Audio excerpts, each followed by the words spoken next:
Председателке, ако може кратко, каков е вашиот став за испраќање на војска и оружје во Украина? Дали Македонија ќе дозволи со македонското донирано оружје да се вршат офанзивни действија врз Русија?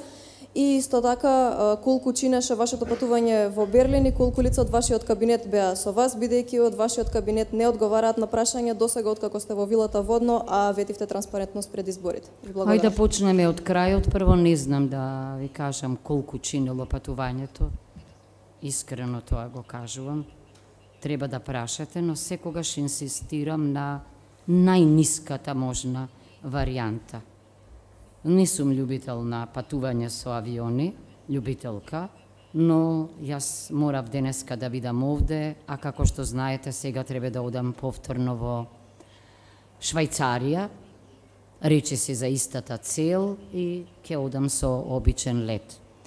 Од кабинетот патуваа тие кои што се токму важни за оваа работа во градењето на ставовите наши, во градењето на она што тамо го изразив.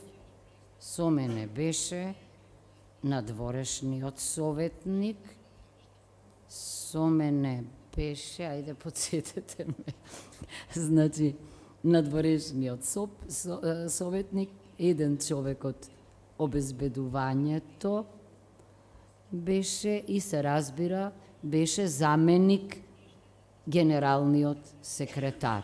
Тоа се луѓето што беа со мене.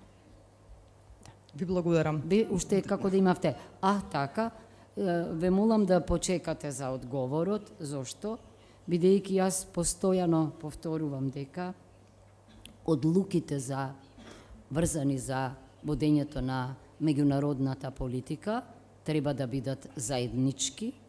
Исто така, јас очекувам да се формира владата идната недела, да видам кој ќе биде министер за народна одбрана, кој ќе биде исто така министер за надворешни работи и мислам дека секогаш треба да настапуваме како дуо, не во дуел, особено во безбедносната и надворешната политика. Инаку, ако нешто ви значи, и на самитот во Берлин, ние се однесувавме и настапувавме во духот на европската надворешна и безбедносна политика.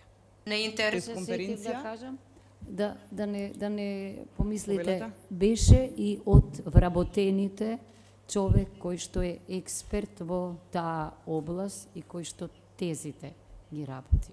Благодарам. Извинете да не излезе дека. Благодарам.